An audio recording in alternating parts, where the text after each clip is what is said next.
get into picks and bans for TSM versus EDG. Looks like Gnar and Maokai the first couple bans. So taking out that Gnar right away, it has been a strategy that we've been thinking might work against EDG. Take away the Gnar, take away the Sejuani, because typically EDG hasn't been quite as strong without a lot of hard engage and crowd control. Okay, Hecarim, the second ban for TSM.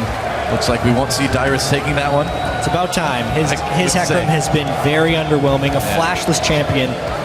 But you can see once again, this is heavily targeted as top lane bans once again. This was disastrous against Fnatic when they attempted this strategy. We can probably assume that Sion's going to be last. So is TSM going to first pick Rumble? Because that's where Koro's going to go on the first round of the draft on the red side. You would think so. Last ban for TSM should tell us quite a bit. Yeah, there's also the fact that in TSM's 3 defeats, Urgot has been picked by the opponent. Rumble. Every single one of them. TSM ends up banning the Rumble themselves, which would line up a Sion ban, but this is a trade of things. Would TSM just go all out, pick Urgot, and then throw Dyrus to the wolves? Well, it wouldn't be the first time, would it? Not quite. All right, let's see what this last ban is going to be. Long time. Are they going to give the Sion over? Blue team SoloMid. Last ban will be Zed. Zed, okay. Surprisingly. Huh. Well, what do you know? And the Shyvana possibly for TSM. A champion that Dyrus, who knows, maybe could see some success on. Smite Shyvana, we've seen it work very, very well in other regions. But is it first pick worthy? Do you give up too much? I would love this. I would love the first pick Bard, but we're not going to see it. I'm sorry. I'm so sorry, guys. There are so many things that are first pick worthy. Urgot is the most first pick worthy. It's something that has been first picked against TSM twice so far. However, this does leave up plenty of things for EDG since there were such heavily focused top lane bans. A Kalista still available as well, too. Maybe a Lissandra? You think that's actually got a chance of getting locked in, Monty? We haven't seen the Lissandra very much post Cinder Hulk, just because her burst really isn't that effective in the late game. Yeah, she can make some kills, but it just hasn't been that much of a priority. There's the Kalista and the Rek'Sai, so apparently they're comfortable. Shyvana and Sion, pretty common top lane picks that are still up, or will probably be comfortable playing either. You know, so this does leave a Sejuani or a Grungle in the jungle open for Santorin, but it hasn't really been about the champions for him. It's more about, you know, what he's done, or rather what he's not done. He's spent a lot of time just kind of farming and not really being in lane.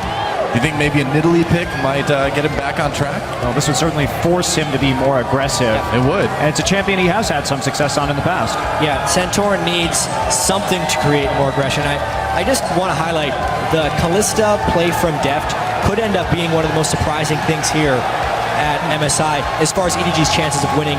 Him not having Kalista in his champion pool during the LPL playoffs was a pretty big hindrance to them, and he's had one successful Kalista performance, going to be looking for 2 in a row. Oh, maybe we'll get to see that Sion picked up for Dyrus. Meanwhile, Corki being hovered over. And an NA, that could be mid or AD carry, I suppose. And there it is, locked in. Dyrus gets the Sion. This is quite standard for TSM, and I'm glad that they're going back to the things that they won the NA LCS with. Yes. There were 2 games in the finals against Cloud9 when Wild Turtle played Corki in the bottom lane. Urgot in the mid lane is something Bjergsen can dominate the lane with, and Sion is very hard to kill, which is great for them in the top lane. One thing we forgot to mention is LeBlanc is still up and available. Oh, that's a good point. In the mid lane for Pawn. It has been one of his most terrifying champions. Interestingly, we also haven't seen the Kassadin come out yet from Pawn, which was one of his big picks throughout the LPL playoffs and one of his most threatening champions. EDG is on the red side this game. They have that last pick, and they'll probably be saving that, flashing over the LeBlanc to remind Bjergsen. And there's the Talon. Wants to use his fancy new skin, maybe. That would be not on the tournament realm yet, but Mundo locked in. All right, so Cor will be able to take that window up to the top lane. Meanwhile, perhaps the Sejuani for Santorin. That wouldn't be too shocking, would it? Would not be too shocking at all. They're going for an overall control comp right there. Basically just trying to mimic the things that they played well in the playoffs. To talk about the Mundo pick a little bit from Edward Gaming, if they're able to snowball that lane a little bit, he stands a high chance of becoming highly unkillable.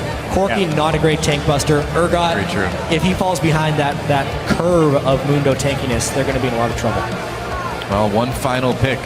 He has to pick this mid laner blind, which is really tricky. Go for LeBlanc. Just do it. No, he's got the Urgot, man. Oh, he already has Urgot. What am I thinking? That's true, They have to pick their support. They're going Thresh. Yeah. It's gone. What am I saying? I don't know, man. It's okay. Let's just start making. I think we're going to see Anivia. No. Yes! Lustboy will be playing Bard. Are you kidding me? I'm a very happy Doa right now, guys. I love this champion. I've loved him from the very moment he came out. Yeah, and honestly, Wow. that's all it takes. That's all it takes to grab the support back. That's all it should ever take. Bard in particular, I feel like is absolutely worthy of being played at this event. It's just the team coordination and individual practice, both of those in conjunction with each other, are required, and teams just haven't had enough time with him yet to play him at the highest level. He's one of those champions. It's going to take a long time for teams to actually adopt, because playing him in solo queue, it gives you some experience, but he's a champion that you really have to ramp up in scrims. There is possible Azir for Pawn coming in. This is not a champion that he actually played at all in the LPL playoffs, but has become a bit of a power pick at MSI. It really feels like coming into MSI, all the mid laners just tried to add Cassiopeia and Azir to their pool because they knew they would be incredibly important here. It's not a bad idea. That Azir does get locked in for Pawn. I'm just excited, man. Bard, finally. And TSM putting it all on the line here. Dyrus getting a champion that he's done very well on. That mid Urgot for Bjergsen. I'd say going into this one, compositionally, things looking pretty solid for TSM. Yeah, I have no idea how this Bard's going to play out. I have no idea how experienced TSM is on it.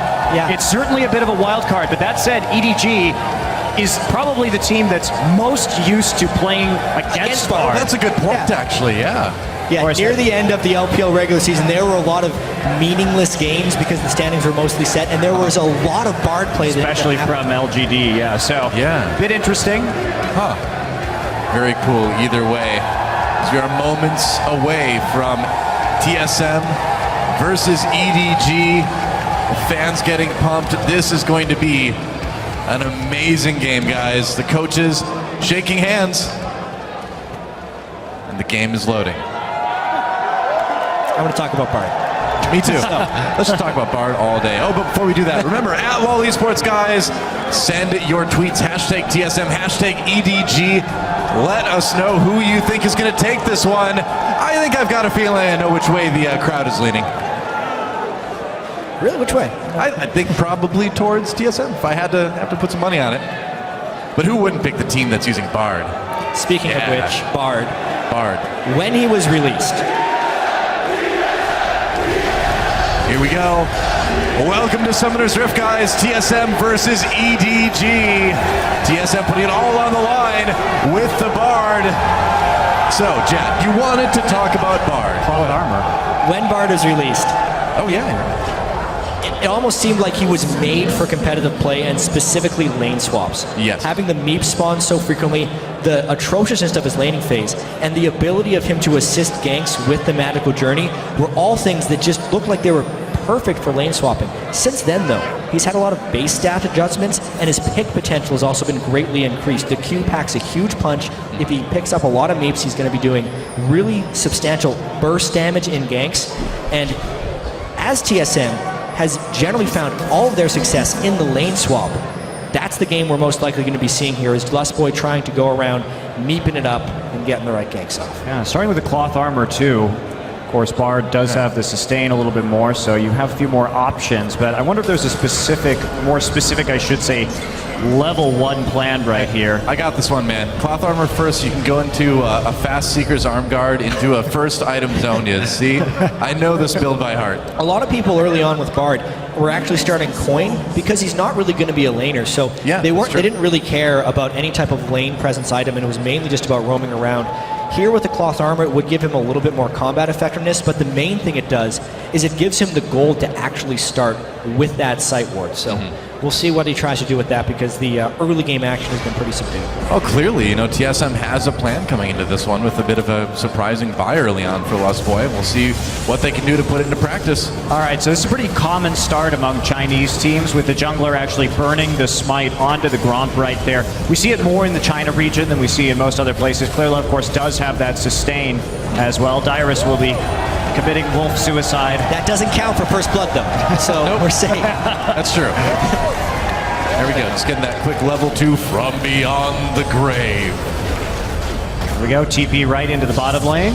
And onto Kalista. However, Rek'Sai is going to be moving down to the bottom side of the map. Koro did start up in top, so he's going to be recalling immediately. Yeah. And only 3 people for a possible dive or harassment. Not probably going to be enough. And there's the TP into top. Well, the green ward that Lustboy had purchased has been placed on the red buff of Edward Gaming, so they would know at this point. Love is just going for the own red buff. Hits his first Q. That's got to be a good sign, right? Oh, a lot of damage on the pawn. Bjergsen owning up in the mid lane already. Look at that. I mean, Bard's land his first Q in lane. They basically won. Yeah, I think so. I think that's all the victory you need. Get the snare, get the win. So will they go for a gank on a Bjergsen right here from the Raptor pit? Maybe. Put a little pressure on, but Bjergsen playing it safe, playing the top side right now. And Clearlove doesn't have a lot of health. He can get some back from his passive after he burrows, but doesn't look like they're going to try that gank. Meanwhile, Dyrus farming under turret here. Do you think they're going to try to dive the Scion? Both top laners left on an island. Both Mundo and Silent are in here we danger go. of a 3-man gank. It's all about who gets the aggro first and how they execute. On to Clearlove, Mako taking it right now. Dyrus trying to get that stun. Dyrus in a lot of trouble, and there is a Ren for the first blood. Def taking it. Dyrus just getting a bit of farm before he goes back to the fountain, but yet another first blood. That's 4 out of TSM's 5 group stage games now. Yep. But well, there was no protection for him on that side, especially when TSM placed the ward in Clearlove's red buff. They knew exactly the jungle pass they were doing. They knew exactly what was at stake, and Dyrus either has to abandon the farm at the turret or risk getting dove. And the dive was well executed by EDG. Of course it was. They're a great team. Dyrus is going to die. Wow, Lustboy really putting the hurt on the Coral here. This is what you do, man. This is Bloodthirsty Sport. Just stay in auto. Look at that. Oh, just 1v1 him, yeah. Well, maybe not. Maybe not now. No, stop 1v1ing. They're okay. All right. We're okay.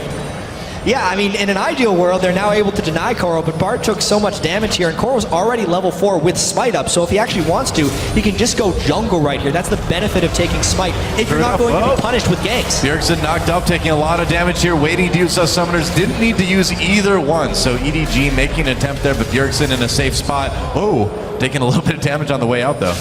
And one thing that I haven't really seen is the Smite top Mundo. It's actually not very common among our Smite top laners. Yeah. I thought that somebody might play it at some point, but to date I haven't seen it. The one place it was very popular of all places, the NA Challenger scene, Seraph played a lot of it and took over a bunch of games. Oh, Dyrus in a little bit of trouble. Dodges Clearlove. Mako coming in though from behind. Will they try to dive this again? The minion wave, I think, is going to say yes. Dyrus already down at half health, still just level 4. And there he goes yet again. Kill number 2 this time, going over to Clearlove. EDG is completely right to be doing this. Yeah. Santorin is never on the same side of the map as Dyrus in this tournament. Especially, you can either support him with Bard with health packs and journeys to get out, or have that. You have to make at least some kind of counterplay, because Dyrus does not have Smite. He can't jungle on his own, so someone on the team does have to go and help Dyrus. That is now his second death under the turret. And really, Lustboy hasn't been doing a whole lot in lane. There's not really a lot of reason for Lustboy even to be on the top side of the map at this point in time.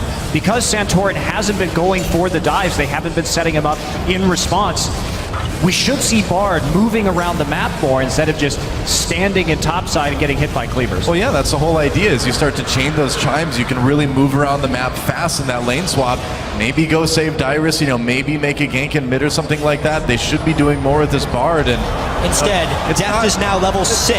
It's not Dyrus's fault this keeps happening, but what do you expect? A nice death sentence onto Dyrus. That's 3 kills already. Man, TSM really just leaving Dyrus out to dry yet again. So it's a little bit Dyrus' fault, but it's a systematic problem right here, and EDG is right to exploit it, as every team has done so far at the midseason Invitational. What do you do if you're Dyrus in this situation, though? If you know your team isn't going to come and help, do you still get the farm as you can? Specifically when EDG is coming down like that, you have to avoid the lane. You ask your jungler for double jungle, or you just go and try and push another lane with your team. You group up 3 or 4 people in the top side, try and push down Mundo's turret and assist in an enemy dive if you know the enemy's going to be putting 3 people bottom dedicated to kill you. You notice there just aren't any wards as well, too, to warn him that people are coming in. I mean, you do have information from the other lanes, of course, too, but not really anything in his side of the jungle to give him that little bit of extra info. Well, it's tough because where do you put your money at that point, right? Do you use the meager amount of income that you have on wards for yourself? Yeah, very true. Yep. Wow, Deft actually with a pretty quick Runin's Hurricane. Well, he has gotten 2 kills and an assist at 7 minutes. Yep, and a dragon and a turret. Now, he has fallen behind in CS as a result of this. They've been actively pushing the wave. If we look at what's happened in the top side, TSM has been freezing for the most part, trying to play Corki back to his turret, which does make Lustboy's presence up there increasingly unnecessary. But at the same time, they have managed to actually pick up a lot of farm onto the AD carry. Yep. And they're trying to hit. The nice thing about Corki in this composition that TSM is running is it kind of gets them over the hump into the late game. First off, you have some nice mid-game siege with the long-range poke from the Urgot and from the Corki, so you might be able to take down some early towers, and it's a little bit of an insurance policy getting in late. But this Mundo with this challenging smite is going to be pretty terrifying, and Deft already in the top side starting to take more towers. Oh yeah, Smite Mundo in the late game turns into a total monster. As I've seen when Seraph has been able to play it. Yeah, and it's also just Cinder Hulk combined with the AoE from Mundo is extremely good at split pushing. And there's not a really good answer as to who is going to deal with the split pushing from TSM. Yeah, at this point TSM needs to control this and find a way to fight around the next dragon for the most part. Or they can need to send an overwhelming force top lane and push this down. But since it's already a Hurricane Kalista, you're not really pushing against that very easily. The options are very limited right now. Right, and the nice thing for Deft is he can stand up here and continue to clear waves. Meanwhile, Wild Turtle has to use mana to actually clear those waves effectively. Yeah. So eventually he's just going to run out of mana if nothing else changes, and it'll be pretty hard. I would say so. And we'd mentioned the CS earlier with Deft falling behind. Well, he's pretty much caught right back up again by rotating into that top lane. So everything fine at the moment, and already a 3K gold lead at 9 minutes. One lane that has been pretty much completely unfocused this game is the Pawn versus Bjergsen matchup. Bjergsen has been decimating people early in CS. Oh boy, and continues to die to his ganks. Bjergsen a little bit of trouble. Position reverser may save him. He's a little bit tankier. So many Sand Soldiers zone. Bjergsen getting low. Has to burn that flash. Clear left. Flashing to chase Bjergsen with that shield. Looks like he'll just barely manage to escape. Meanwhile, up in the top lane, TSM trying to make a play onto Deft and Mako. Mako pulled in though. There we go. Oh, nice play onto Lustboy. A lot of trouble. Magical journey to escape. Oh, Deft. He's taking a magical journey too. And it's going to be a journey to the death for Lustboy. Maybe. Oh! Makes it out. He uses the Bard ult to stop Deft just long enough. Bjergsen in trouble in the mid lane. And he will finally go down as Pawn grabs that kill. A flurry of events. Santorin's ultimate flew wide in that engagement as the Lantern and the Fate's Call are just a lot to keep up with. Yeah. Lustboy with a miraculous escape, but they still end up losing Bjerg in the mid lane. A nice decision by Clearlove to go Here back. They go. And here's the journey. Deft in a little bit of trouble now. Lustboy still low, and Deft may try to claim a kill. He'll get an easy one. Oh, that was painful. Oh, wow. How many can he get? Hit with that death sentence. There's the double, and he's not done yet. Teleport coming in for TSM. Dyrus trying to turn that one around. Coral there as well, too. Deft getting low. Dyrus gets the shutdown. Turns back onto Coral now. Mako trying to help out, but Dyrus will finally go down. Not quite going to catch up to Coral for that.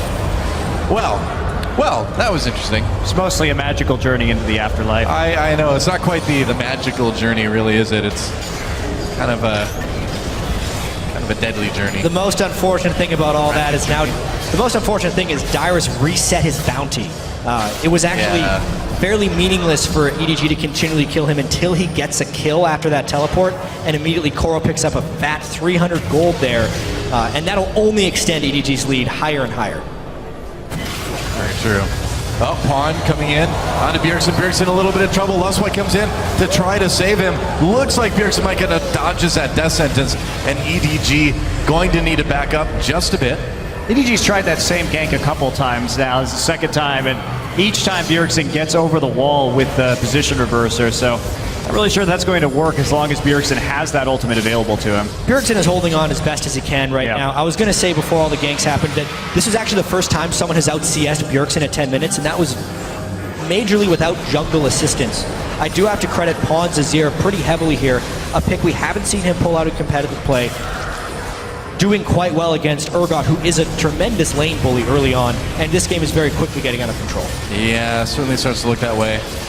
EDG coming in to claim their second dragon. Nothing TSM can really do about it.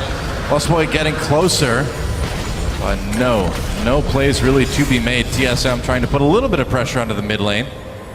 That is about it. Big gold lead for EDG right now.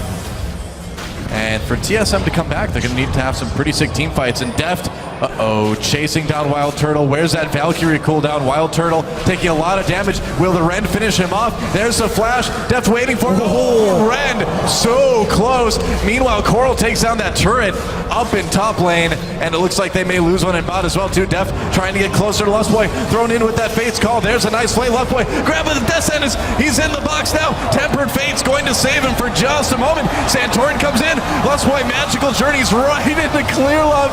Oh no, goodbye Bard. He's getting a little bit low. Meanwhile, Deft dies to the turret and a little bit of help from Wild Turtle. Meanwhile, Mako getting taken out as well. Clear Love managed to get the kill on Lustboy, but that may have been a little bit too far from EDG. EDG maybe going for a few style points right here, because diving between two turrets at 13 minutes into this game is not the most measured play that we've seen right here. Everybody TSM just wants to get closer to Bard, you know?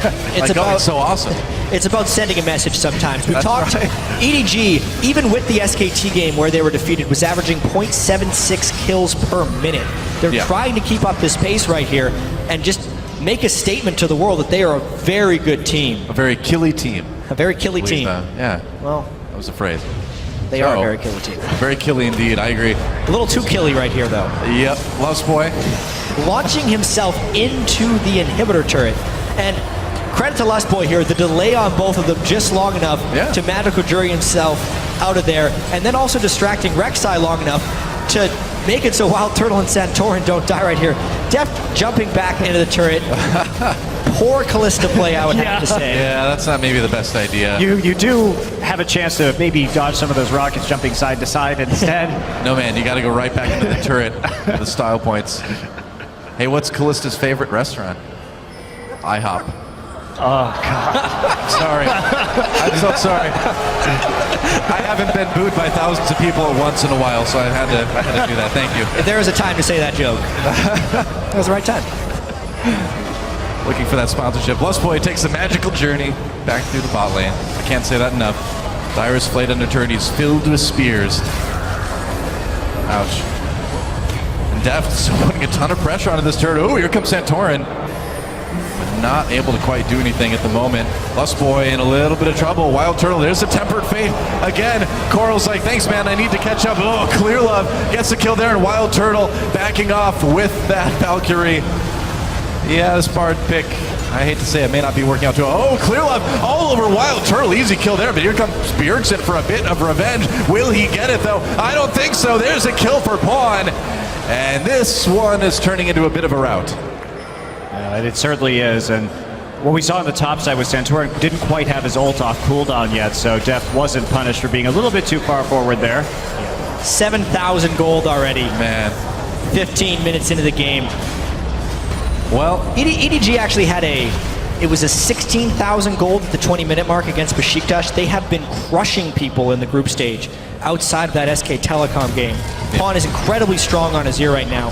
Azir as well, an amazing turret pusher. He can use his Sand Soldier directly on the turret to chunk a bunch of health out of it, as you saw him do twice there. That was a lot. He takes that whole turret down by himself. And that's a 4-0 turret lead now. Meanwhile, some fighting up in that top lane. Santorin uses his ult to try to escape, actually. Dyrus still tangling with Deft for now. Mako coming in. There's a teleport for Coral as well. Lustboy takes the magical journey through. They could have chased.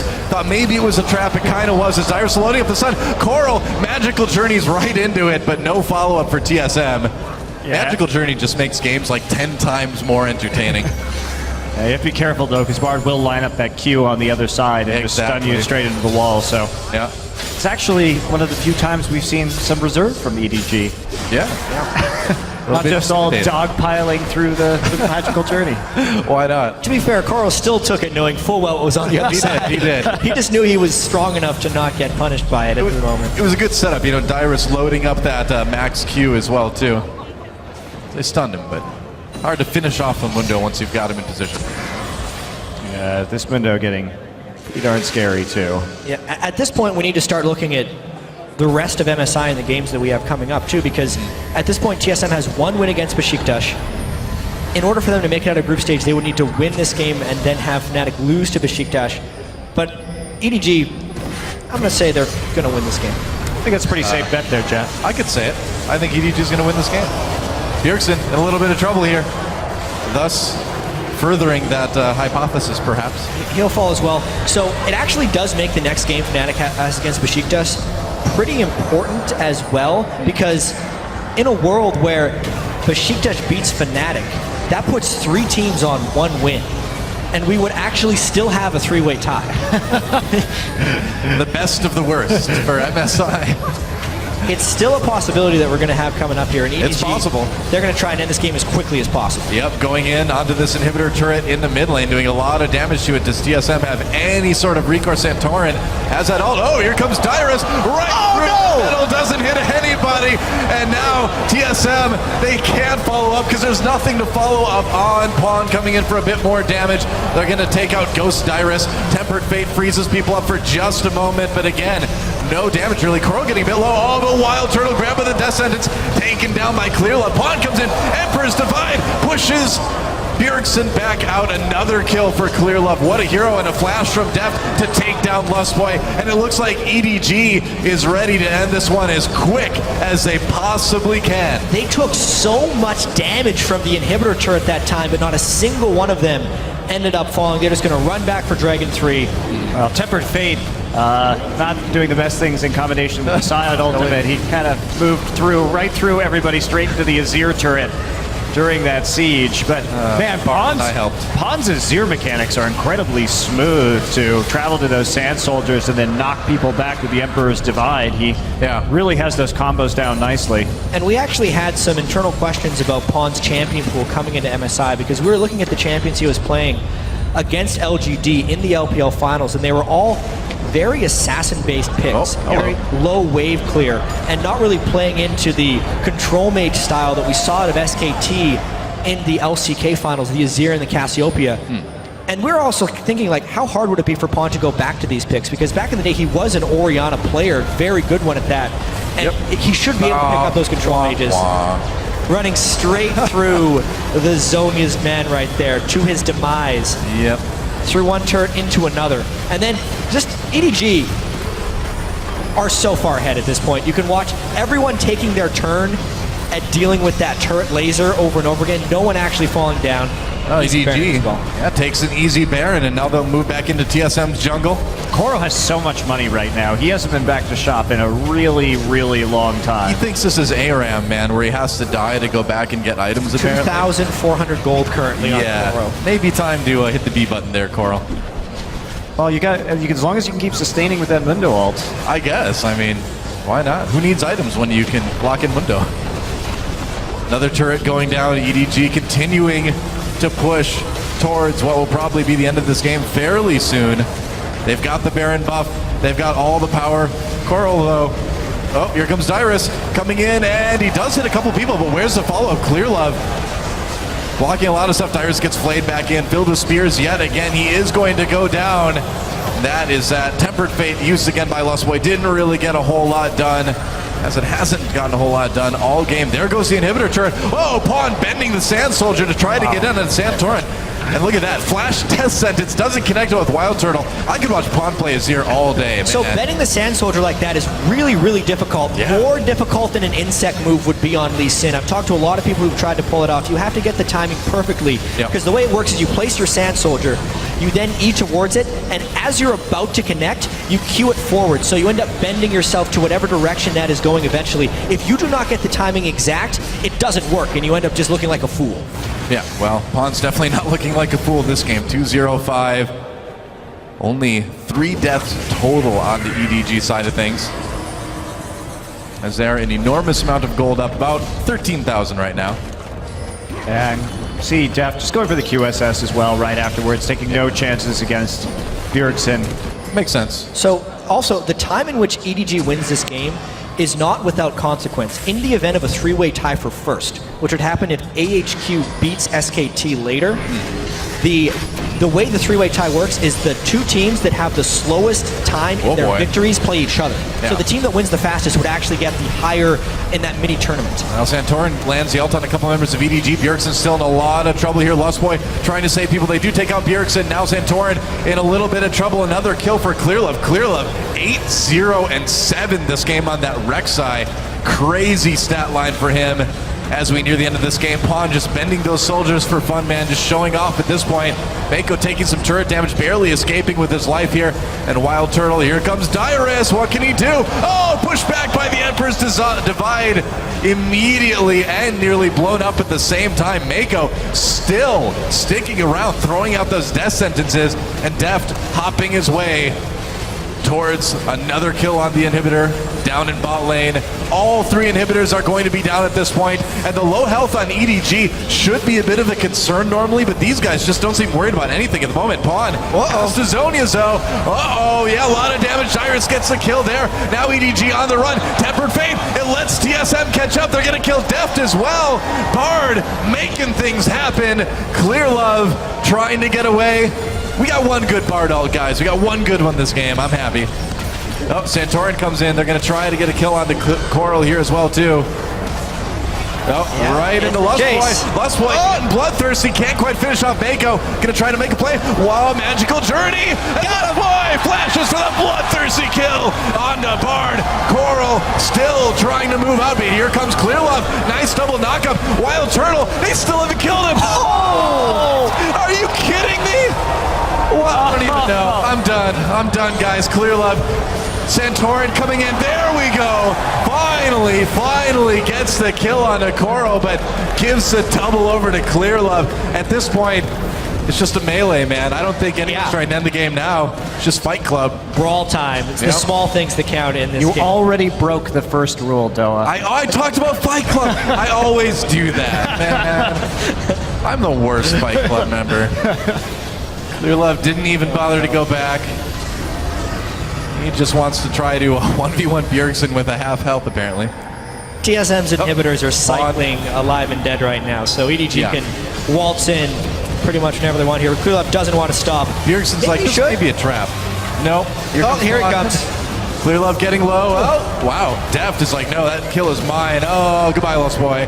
Pawn taking another one, and now EDG maybe thinking about ending this one. Maybe thinking about just getting more kills, too. I think maybe more kills is the way to go. Hey, they're keeping up their kills per minute stat. This is more than 0.76 kills per minute. They're going for more than a kill a minute this game. Another Emperor's Divide knocks Wild Turtle right into Clearlove for kill for Wild Turtle. Thank you there. Dyrus gets pulled in with that death sentence, doesn't land that stun. Meanwhile, Deft, Santorin just trying to take down Pawn. The turrets are getting taken down in EDG, ready to end this one. There goes the Nexus. Now that both Nexus turrets have been taken out, Santorin just hanging out. Mako tangling with him. There's the Flay, and Deft wants another kill. Oh, Wild Turtle blew up Pawn.